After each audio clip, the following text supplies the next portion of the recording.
Hechos 9 del 1 al 6. Saulo, respirando aún amenazas y muerte contra los discípulos del Señor, vino al sumo sacerdote y le pidió cartas para las sinagogas de Damasco, a fin de que si hallase algunos hombres o mujeres de este camino, los trajese presos a Jerusalén. Mas yendo por el camino, aconteció que al llegar cerca de Damasco, repentinamente le rodeó un resplandor de luz del cielo, y cayendo en tierra oyó una voz que le decía: Saulo, Saulo, ¿por qué me persigues? Él dijo: ¿Quién eres, Señor? Y le dijo: yo soy Jesús, a quien tú persigues. Dura cosa te es dar coces contra el aguijón. Él, temblando y temeroso, dijo: Señor, ¿qué quieres que yo haga?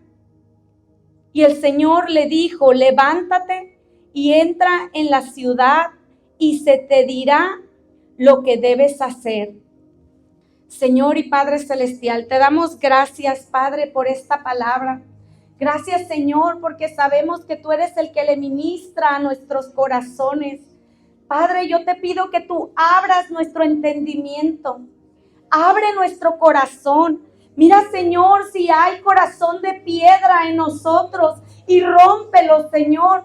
Tu palabra dice que tú puedes darnos un corazón que sepa amar.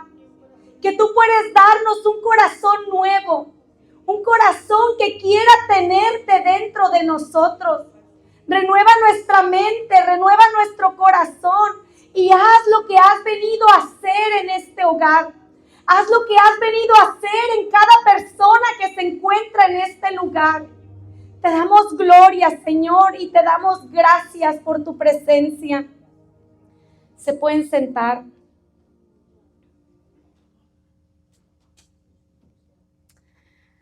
Saulo de Tarso, se le conoce también como San Pablo en la palabra. Y él fue un escritor, un instrumento de Dios para su obra. Nació en una ciudad o en un lugar llamado Tarso, lo que se conoce hoy actualmente como Turquía. Saulo era hijo de hebreos y descendiente de la tribu de Benjamín. En su adolescencia fue enviado a Jerusalén, donde estudió con el famoso rabino Gamaliel. Así como nosotros enviamos a nuestros hijos a la universidad, Saulo llegó a una edad en la que fue enviado a un maestro de la ley, y se entiende que era conocido, que era alguien de renombre, que era alguien que tú podías decir, así como cuando tú dices: oh, te tocó ese maestro de matemáticas, buenísimo, vas a aprender mucho. O que otro maestro recibe un estudiante y dice: no, este estudiante tuvo a tal maestro, yo sé que viene bien preparado. Y tenía su renombre, Gamaliel. Él estudió la ley. Tuvo una educación mayor que la que tuvieron los discípulos. Tuvo una oportunidad diferente de estudiar la ley, la palabra de Dios, a diferencia de los discípulos. Y me recuerda mucho a nosotros, porque yo a veces pienso, ¿cómo habrá sido la niñez de los niños que nacieron en un hogar cristiano? ¿Cómo habrá sido la niñez de aquellos que desde chiquitos fueron instruidos en la palabra? Y quizás a veces nos sentimos como esos pescadores, ¿verdad? Rescatados, que venimos a aprender la palabra de Dios mientras estamos adultos, pero siempre nos sentimos en desventaja. Y Saulo era fariseo y nos dice que de acuerdo a la costumbre, la educación, me imagino así como nosotros tenemos, ¿cuántos años vas a hacer de preparatoria, de universidad? Ellos tenían que aprenderse y recitar los 5 libros de la ley, llamado o mejor conocido como el Pentateuco. Yo no sé cuántos versículos bíblicos tú te sepas, pero imagínate que para ser fariseo, maestro de la ley, tenías que aprenderte y recitar los 5 libros de la ley. Algunos estaríamos todavía practicando, ¿verdad? Después de 40 años, tratando de pasar ese examen. Los fariseos fueron un movimiento político, social y religioso muy fuerte en el tiempo de Jesús. Imagínate como si el gobierno el día de hoy ejerciera poder en las iglesias, aquí adentro de la iglesia. Él mismo, describiéndose a sí mismo, dice: yo fui circuncidado al 8º día, del linaje de Israel, de la tribu de Benjamín, hebreo de hebreos. En cuanto a la ley, fariseo, fariseo de fariseos. Fariseo de fariseos. O sea que si alguien se daría la tarea de inspeccionar quién vivía o no la ley, él se deleitaba en hacerlo. Él era el que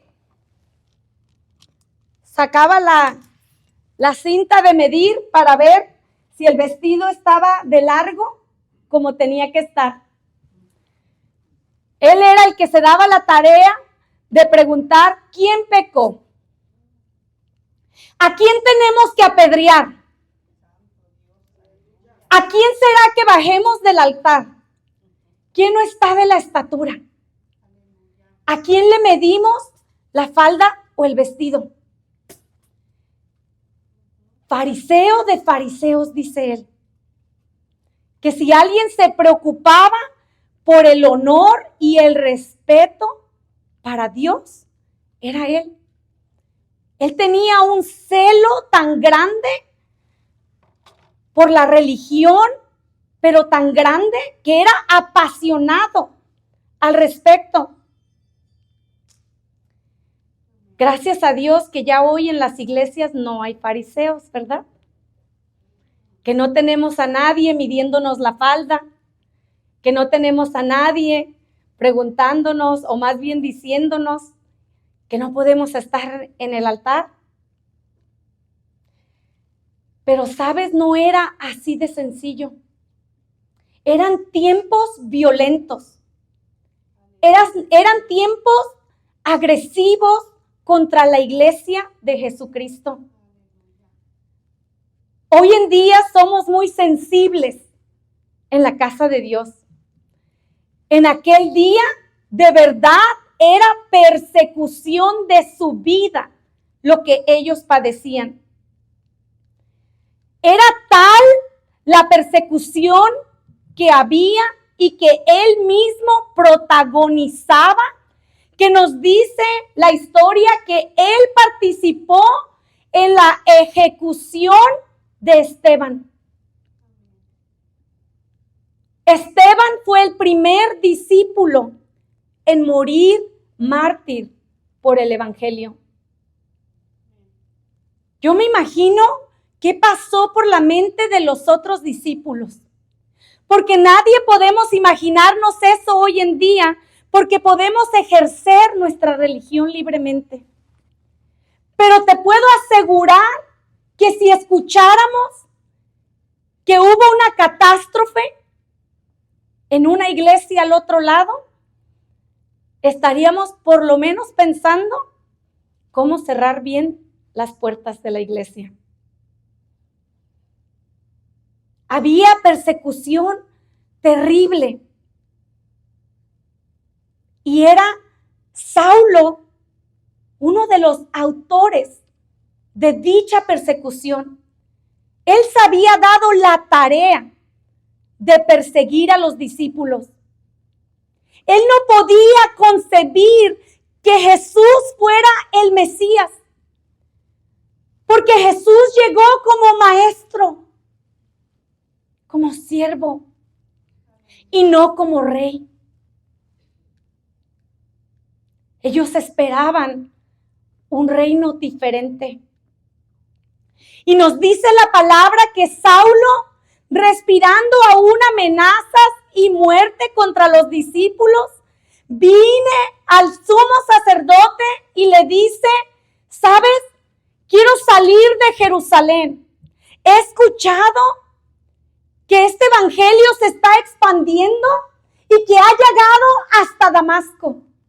Pero dame cartas, porque yo, fariseo de fariseos, me daré la tarea de perseguirlos.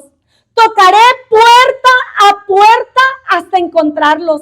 Y donde los encuentre, quiero que me des jurisdicción para poder tomarlos presos. Aleluya. Vaya pasión la de este hombre. Liderazgo, ¿verdad? Pablo odiaba los cristianos. Pablo lo describe de tal forma que dice: si de mí dependía que vivieran o murieran, yo le quitaba la vida.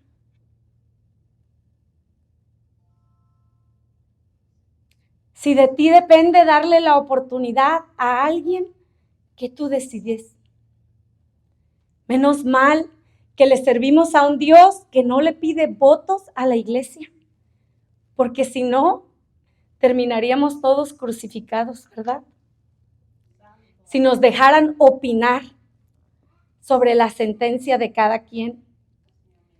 Pablo era radical,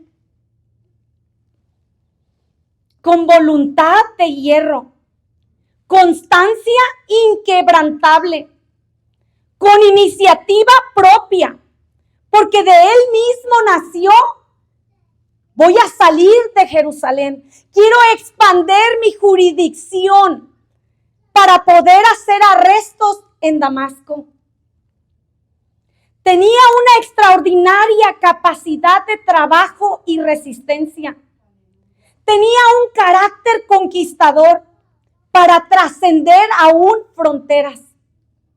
Era apasionado, era impetuoso, era dominante, que se entregaba del todo y con todo al amor o al odio. Pero era tal y como Dios lo necesitaba. Radical, imparable. ¿Por qué es este o estos atributos que Dios busca en el ser humano? Cuando Dios describe la iglesia, la Odisea, en el libro de Apocalipsis, dice: y escribe al ángel de la iglesia en la Odisea: he aquí el amén, el testigo fiel y verdadero, el principio de la creación de Dios, dice esto: yo conozco tus obras, que ni eres frío ni caliente. Ojalá fueses frío o caliente. Ojalá fueses radical. Pero por cuanto eres tibio, neutral, y no frío ni caliente, te vomitaré de mi boca. He aquí alguien que sabe tomar un lado. Dios veía en Pablo alguien que no era neutral, Alguien que no dependía de sus amistades para ver su comportamiento. Alguien que sabía quién era, anduviera en donde anduviera. Dios dice, me sirve porque es radical, porque puedo trabajar con alguien que siempre camina igual, que no depende de la temperatura, que no depende de los amigos que tiene a un lado, que no depende de que si lo ve la gente o no lo ve. Era alguien radical. Alguien que está dispuesto a pelear por lo que cree. Que tiene sed de fe, de justicia. Que se deleita en creer en algo. Que no necesita que nadie le diga en qué creer. Que tiene sus creencias firmes. A veces nosotros vemos todo lo malo en un ser humano, pero no vemos el instrumento que puede ser para la obra de Dios. A veces vemos a alguien y decimos, ese es mal influyente. Donde llega, se los lleva a todos a tomar y regresa no sé a qué horas. Ese es un instrumento para Dios. Si ese tiene convicción de poderse llevar a 5 de una carne asada, ese es un instrumento para Dios. Desechamos la gente muy rápido, ¿sabes? Rápido los categorizamos, rápido sacamos la cinta métrica. Fariseos de fariseos. Pero dice la palabra que Dios escoge de lo vil y de lo menospreciado. Aquel que yo critico, que yo condeno, Dios dice, yo lo puedo usar. Yo lo puedo usar porque si yo logro canalizar su visión, si yo puedo hacer que Él vea cuál es el camino, la verdad y la vida. Yo sé que Él es alguien que me serviría en espíritu y en verdad. Que es alguien apasionado.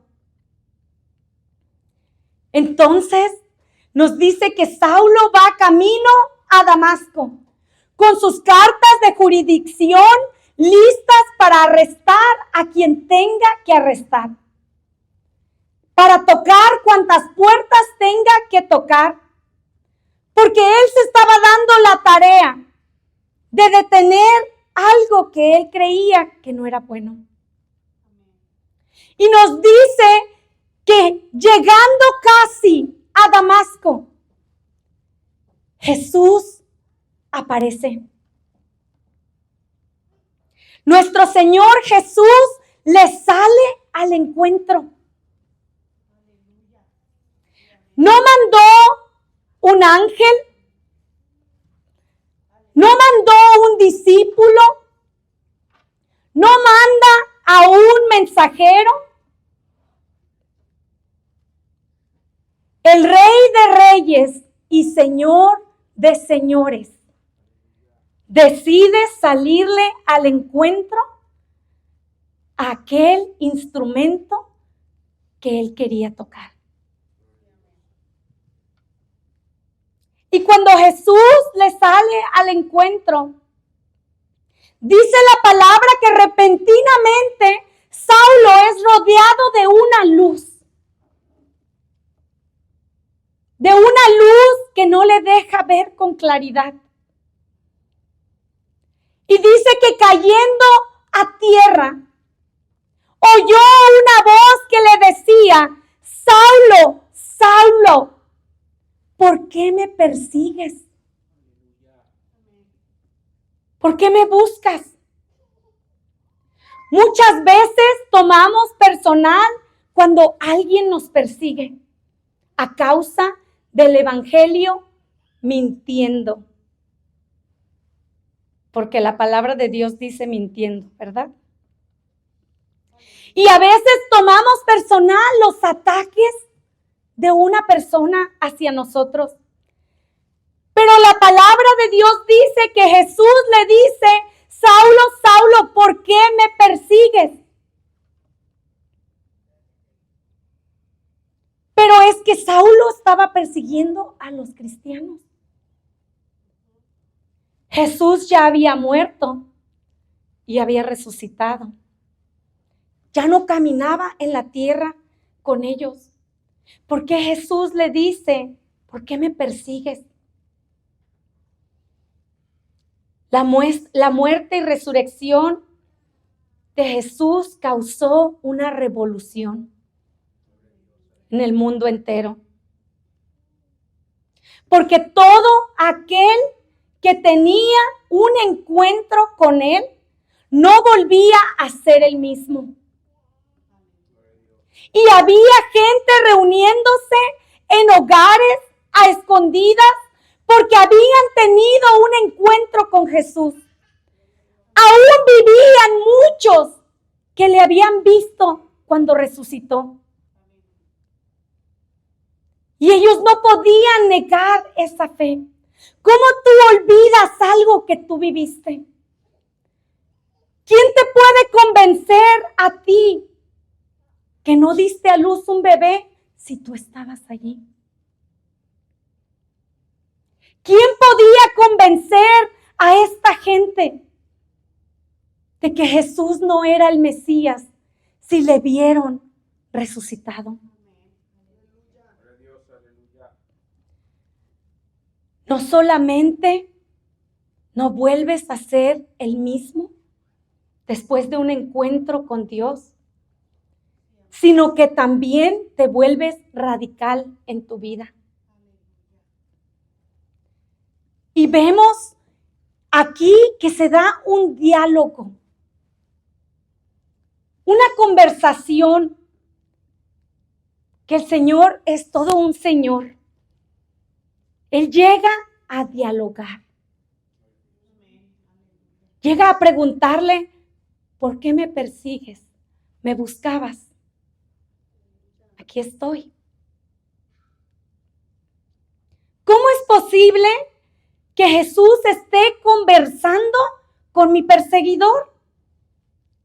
Se habrán preguntado los discípulos. Porque cuando alguien nos hace algo, queremos orar: Señor, que llueva fuego del cielo y los consuma. Señor, tu palabra dice que el que se mete conmigo, se mete contigo. Que soy la niña de tus ojos. Pero ¿qué hacemos cuando Dios dice: este es un instrumento? Este hombre es apasionado por lo que cree. Yo quiero usarlo. Yo voy a levantarlo. Yo traeré la luz a su vida. Pero ¿qué haces cuando Jesús se pone a conversar con el que te persigue? Y encima le invita Jonathan a que sea parte de nosotros. No solo hace amistad o diálogo con él, sino que le dice: ven y siéntate a la mesa conmigo y mis discípulos. ¿Qué hacemos cuando yo quiero que llueva fuego del cielo y los consuma? Y cuando Jesús dice: tú no sabes de qué espíritu eres. Tú no sabes por qué estamos pasando lo que estamos pasando. Todavía no has entendido de qué se trata el evangelio. Yo voy a reclutarlo. Yo voy a hacerle un guerrero. Yo voy a hacerle un soldado para mi reino. Y Jesús viene y dialoga con Saulo. ¿Por qué me persigues? Es impresionante ver personas que odian el cristianismo, pero ni conocen a Jesús. Es impresionante ver personas ateas o que dicen ser ateos y que niegan la presencia de Dios, mas no pueden explicar la ciencia. Pero la luz llegó a su vida. La primera evidencia de Jesús en tu vida es la luz. Dice la palabra que una gran luz le rodeó. Y que Pablo le pregunta, ¿quién eres, Señor? Porque es imposible que Jesús venga a tu vida y que tú veas esa luz y que tú no quieras saber quién eres. Muéstrame lo que no puedo ver. ¿Quién es este ser resplandeciente? ¿Quién es este que ha detenido mi mundo? ¿Quién es este que captura mi atención? Que aunque quisiera levantarme y seguir mi camino, no puedo. Porque quiero saber más de ti. Hay un diálogo que se lleva a cabo en ese momento, donde se empiezan a conocer. Y Jesús le dice, yo soy Jesús al que tú persigues.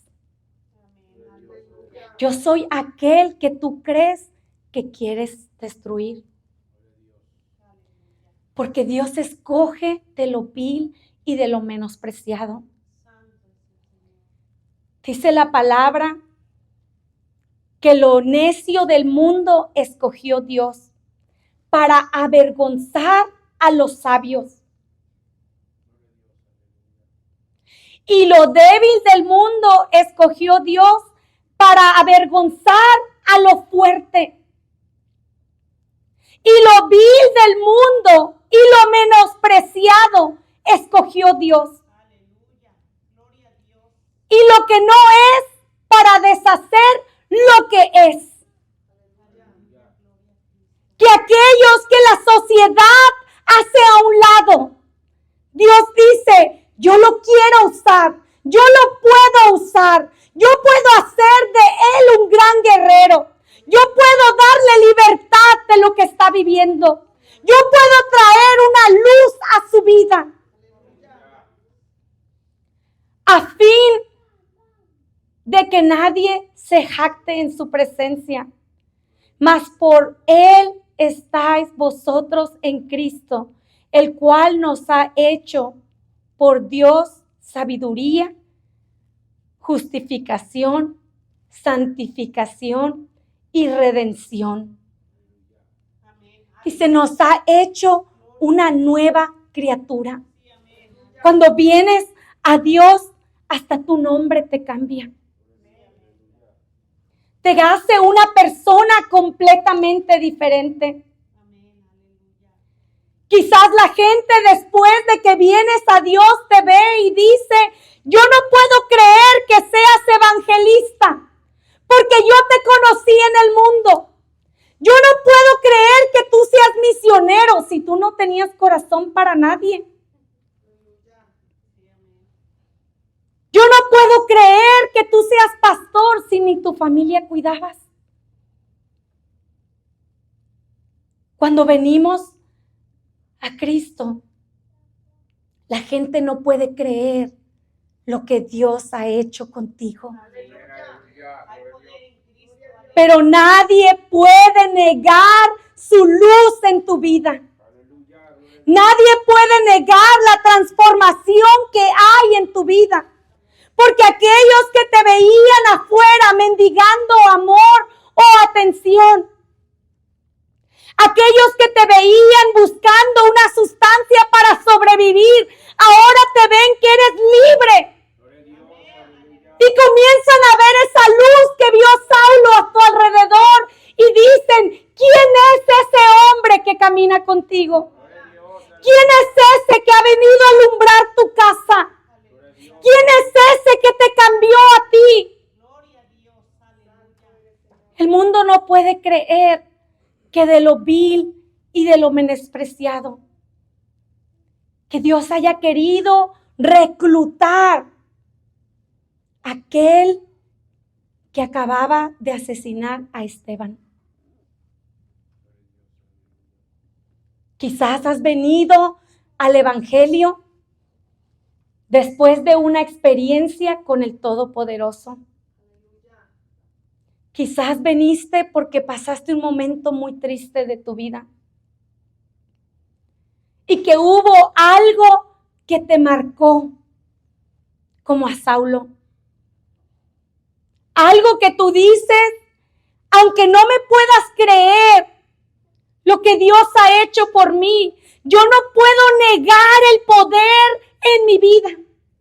Yo no puedo negar su poder y su presencia, porque yo veo que todo se somete a Él.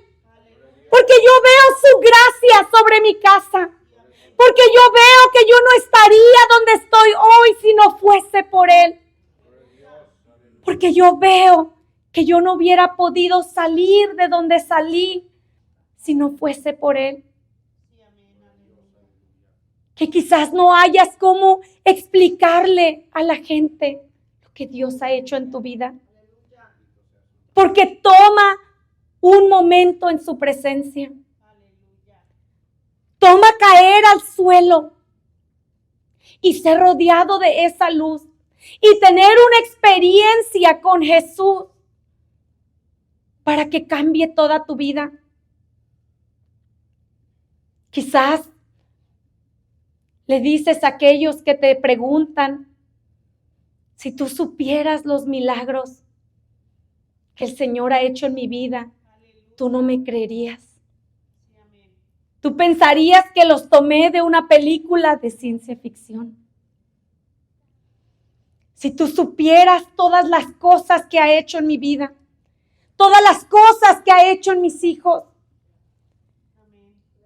que cuesta trabajo explicar lo que Dios ha hecho en tu vida, porque ni tú sabes cómo fue que sucedió. Y Pablo tiene tal encuentro con Dios que no podía él negar su existencia. Y él tiene una conversión inmediata.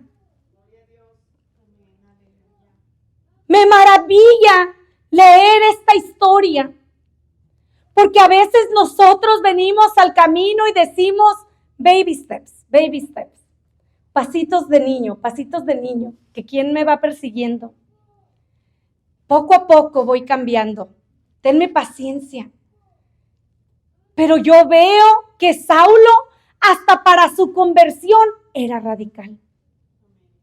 No se la pensaba mucho. Me gusta ver lo rápido que tomaba decisiones. Que rápidamente pudo decir, he aquí el Rey de Reyes y Señor de Señores está enfrente de mí. Que no le tomó mucho tiempo para decir, claro que me cambio de bando. ¿Dónde está mi credencial? Porque hoy renuncio a esa vida que yo tenía. Yo quiero moverme de este ejército. Yo quiero experimentar tu poder a otra dimensión. Inmediatamente le dice, Señor, ¿qué quieres que yo haga? Oye, qué pasión, qué convicción, que en el momento que recibe al Señor Jesús como su Salvador, dice, yo no necesito curitas, no necesito que me den primeros auxilios, dice, yo estoy listo, dime qué quieres que yo haga. ¿A quién le corto la cabeza? ¿Qué tengo yo que hacer para tu reino? Él se convierte de una manera sobrenatural. Lo cual me hace pensar que nuestra conversión tiene mucho que ver con nuestra personalidad. Que a veces nos gusta darle la vuelta al problema. Nos gusta pensar y nos preguntan, ¿tomaste una decisión? No sé, lo voy a pensar, déjame ayuno 2 días más y oro otra hora más y veo a ver si Dios me contesta. Pero me sorprende la personalidad de Pablo, que aún para entender que estaba en el bando equivocado, él es radical. Él dice, ¿me estás diciendo que yo iba mal? ¿Que yo no entendí de qué se trataba esto? ¿Que yo iba por mal camino? Y él dice, ahora mismo yo cambio mi vida. Ahora mismo yo tomo esta decisión. Podemos ver por qué Dios tenía tanto interés en él. Quizás algunos oían el evangelio y caminaban en dos aguas. Quizás iban el domingo a la iglesia y se convertían y por la tarde se desconvertían. Quizás un día aceptaban al Señor y otro día decían, mejor me regreso, voy a volver atrás. Un día predicaban y otro día con sus acciones lo negaban. Un día se convertían, al día siguiente se desconvertían. O quizás le decían entre todos los convertidos, Señor, yo quiero ser salvo, pero no me pongas a hacer nada. No, a mí no me gusta trabajar. Yo me quiero sentar y ponerme bien gordito de la palabra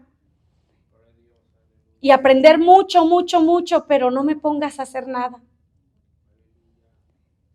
Pero Pablo, el día 1, el minuto 1, el momento que llega a los caminos, el momento que llega la luz a su vida, el momento que se da cuenta que había estado en mal camino, ese mismo momento dice, yo quiero servirte, ¿qué tengo que hacer?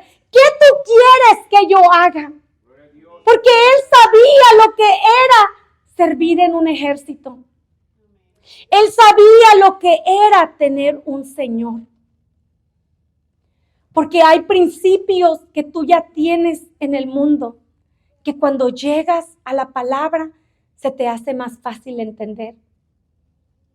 Es por eso que el centurión le dice a Jesús, tú no tienes que ir hasta mi casa. Envía la palabra, porque yo conozco lo que es tener autoridad. Que lo que aprendes afuera te sirve en la casa de Dios. Porque tú sabes más o menos cómo Él te ama porque eres padre. Tú sabes más o menos cómo Él te suple porque tú recibes un cheque. Y Pablo, llegando, dice, convertido. No le demos más vueltas a esto. Qué bonito ser tan radical. Eso inspira. Bienaventurados somos cuando nos digan radicales por Cristo. Que a veces nos dicen obsesionado. Contigo no se puede hablar porque todo es santo, santo, santo. Pero gloria a Dios por los radicales. Porque la palabra nos dice que a Dios le gusta la gente radical. Que Él dice, ojalá fueras frío o caliente, escoge uno, sé algo. Pero por cuanto eres tibio, porque un día estás aquí, otro día estás allá, y luego te veo del otro lado y digo, ¿qué pasó? Y te brincas porque te vi. Toma una decisión. El mismo Elías confronta al pueblo y les dice, basta.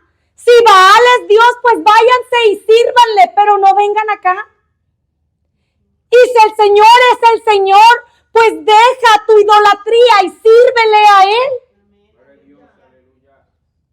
Dice la palabra que Él, temblando y temeroso, Pablo en ese momento le dice, ¿qué quieres que yo haga? Pablo era hacedor. sufre todo el cambio inmediato. Pablo muere decapitado, pero firme en su convicción. Siempre preguntándole a Dios, ¿qué quieres que yo haga? ¿Qué debo hacer yo por ti? Pablo no era un hablador, oidor de la palabra. Él era un hacedor. Un hacedor. Es respetable conocer una persona que hace lo que te dice que va a hacer. Una persona que no tienes que darle vueltas y checar, hiciste lo que tú dijiste que ibas a hacer. Es tan bonito, inspira tanto respeto. Alguien que te dice, voy a hacer esto, y tú dices, yo sé que se va a hacer. ¿Qué quieres que yo haga, Señor? Jesús reclutó a Saulo, a pesar de que era perseguidor de la iglesia, porque veía todos sus atributos que había en él, porque veía que podía usarlo para su obra. Dios escoge a aquellos que tú y yo votaríamos. Que si nos hace una ronda y nos dice, escoge tu equipo, sacamos a todos los que Dios escogería. Y seguro que Dios nos estaría diciendo, Mónica, el hombre mira lo que tiene de frente, pero yo veo el corazón. Quizás Jesús habrá visto, este es alguien que sabe que no puede servirle a dos señores al mismo tiempo. Que el que a uno le sirve, al otro le va a quedar mal.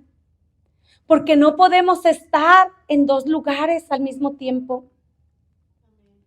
Este es alguien que vive con propósito, que no nada en dos aguas, que no anda en agua dulce y anda en agua salada al mismo tiempo.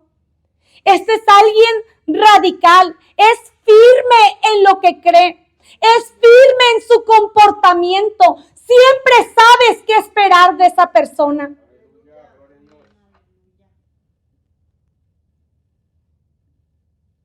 Es bonito que alguien hable de ti mal y que el que le escucha diga, yo eso no lo creo. Yo conozco a esa persona. Porque tu comportamiento habla de ti. Jesús veía en Pablo un hombre que él sabía que una vez poniendo su mano en el arado, no voltearía para atrás. Veía que no tenía que estarse preocupando día a día, hablándole de lo que no tiene que hacer.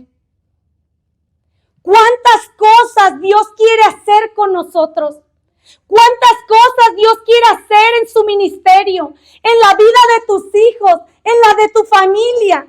Y a veces estamos dándole vueltas al mismo desierto por nuestro comportamiento.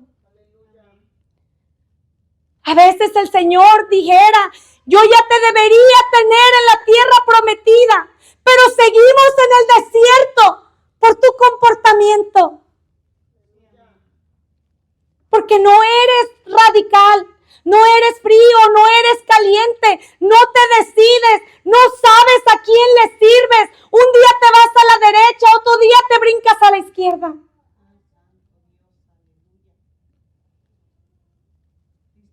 Dios busca hombres y mujeres de valor. Dios busca gente apasionada, que no importa qué hayas hecho en tu vida, que hoy puede ser el día que dices, todo lo dejo atrás. Pablo dedicó su vida, toda su vida, a predicar de Jesús, a partir de ese encuentro que tuvo con él. En una carta que escribió en los Corintios dice, porque el amor de Cristo nos constriñe. Pensando esto, que si uno murió por todos, luego todos son muertos. Y por todos murió para que los que viven ya no vivan para sí, mas para aquel que murió y resucitó por ellos. Que dice su palabra que si Él murió por todos nosotros, para que entonces todos podamos vivir por Él. Dice la palabra que Pablo abandona todo por Cristo. Deja todo atrás. Yo estoy fascinada con ver lo radical que era Él. Tanto que me hace decir, Señor, si yo tuviera un poco de esa pasión. De ser así de radical. De ser así de decisivo. Él dice, pero cuantas cosas eran para mí ganancia, las he estimado por pérdida. Por amor a Cristo. Y ciertamente aún estimo todas las cosas como pérdida por la excelencia del conocimiento de Cristo Jesús, mi Señor.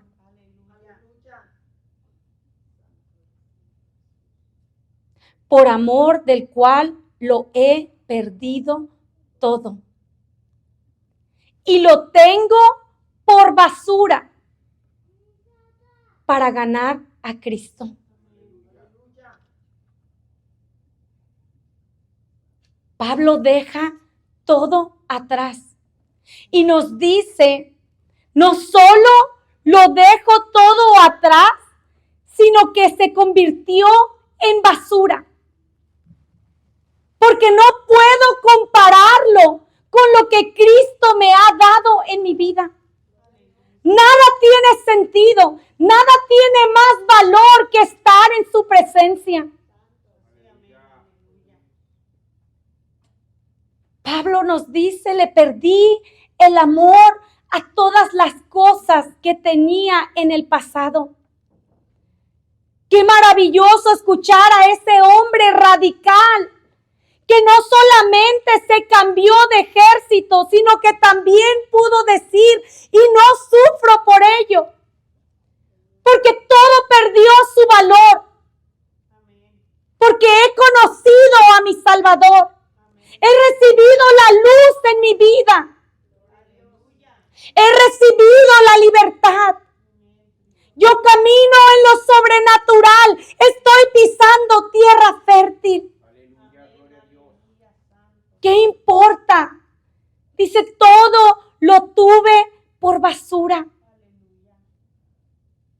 Nada le importó. No sufro, aunque lo haya perdido todo. Porque nada se compara con la gloria presente y venidera. Nada se compara con las experiencias de lo que Dios hace en tu vida día a día. Nada se compara, ningún medicamento te puede dar la paz y la tranquilidad que solamente Él te da. Un medicamento puede quitarte la ansiedad, pero no puede darte paz. Un medicamento puede darte el sueño, pero no puede darte el gozo. Las cosas que Cristo hace en tu vida, Pablo nos dice, son incomparables a lo que hay allá afuera. Dice, si pudieras conocerle de la forma que yo le conozco, te darías cuenta que todo es basura. tan grande y majestuoso que cambia toda tu vida, todo tu entorno, toda tu casa, alumbra tu camino, que te hace no desear el pasado, te hace poder dejarlo todo atrás y decir, vale la pena el lugar en el que me encuentro hoy, porque la paz que Él me da no puedo conseguirla en ningún lugar. La tranquilidad que Jesús le da a tu vida, a tu hogar, a tu matrimonio. La paz que te da en medio de la tempestad no se puede comparar con ningún medicamento. No se puede comparar con ninguna persona. Nadie puede llenar tu vacío de la forma que Dios puede llenar tu vida entera.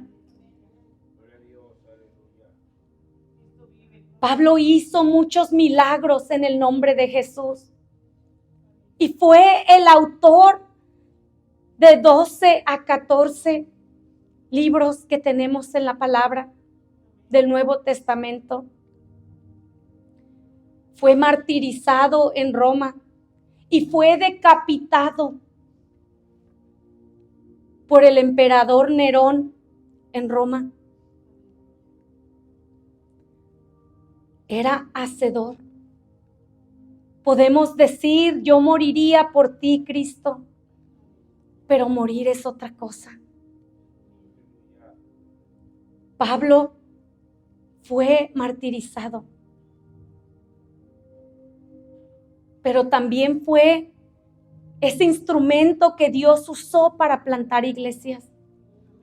Fue ese instrumento que Dios usó para expandir el evangelio, para levantar discípulos, líderes, para instruirlos, para decirles, anda por todo el mundo y predica el evangelio, que nadie te calle, no te preocupes de lo que te va a pasar, porque Él estará contigo. Y a pesar de todo lo que vivió, pudo terminar su carrera diciendo, he peleado la buena batalla, he acabado la carrera, he guardado mi fe. Pudo terminar su camino porque era radical, porque recibió a Jesús en su corazón, porque le preguntó, ¿qué quieres que yo haga? No quiero pedirte todos los días que tú hagas por mí. Yo quiero hacer por ti. Yo quiero hacer por tu reino. ¿A quién tengo que predicar? ¿Qué puertas debo tocar ahora para ganar almas? Pablo igualó y superó las obras que hacía antes de Cristo. Me pregunto si en algún momento habrá dicho si estaba dispuesto a ir puerta por puerta para arrestar cristianos. ¿Cómo no voy a estar dispuesto a ir ciudad por ciudad hablando de aquel que me salvó? ¿Cómo no voy yo a hablar su palabra? Porque hay un fuego en mí que me hace hablar, que me hace decirle que Él es justo, que es verdadero, que lo que Él nos da, nadie más nos lo puede dar. Pablo le cumplió a Dios, porque todos podemos levantar las manos y decir, heme aquí, envíame a mí. Se lo podemos cantar, pero podré ser hacedor, ser enviado y ir, cambiar mi vida por completo y decir, Señor, todo lo tomo por basura. porque sé que lo que tú vienes a hacer en mi vida es incomparable a las cosas de afuera. A mí me maravilla ver que Dios hizo en mi vida en 7 años lo que yo no pude hacer en más de 28 años. En solo 7 años, Dios reversó un daño de casi 30. Solo Él puede cambiar tu vida de una forma radical y permanente. Pero requiere un corazón dispuesto que pueda decir: heme aquí, ¿qué quieres que yo haga? Quiero que cambies mi vida. Quiero que cambies mi casa. Quiero que cambies mi corazón. ¿Qué tengo que hacer? ¿Qué quieres que yo haga por tu reino?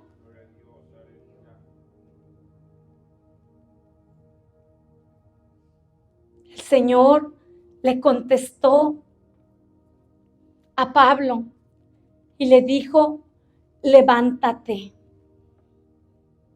levántate y entra a la ciudad. Me recuerda tanto a cuando le dice a Moisés: ¿por qué clamas a mí? Dile a tu pueblo que marche. Le servimos a un Dios que cuando estamos tirados en el piso y decimos: Señor, ¿qué quieres que yo haga para que tenga visión? ¿Qué quieres que yo haga para levantarme de este estrago? ¿Qué quieres que yo haga para salir adelante? Que Él te dice: marcha, levántate, sigue tu camino, sabiendo que yo estoy contigo. Que una vez que tienes este encuentro con Jesús, tú no vuelves a estar solo. Que si tú puedes caminar sabiendo que Jesús está en tu corazón, que ninguna arma forjada contra ti prosperará. Que Él es fiel y verdadero para cumplir su palabra. Que Él es el que ha venido a darle libertad a los cautivos.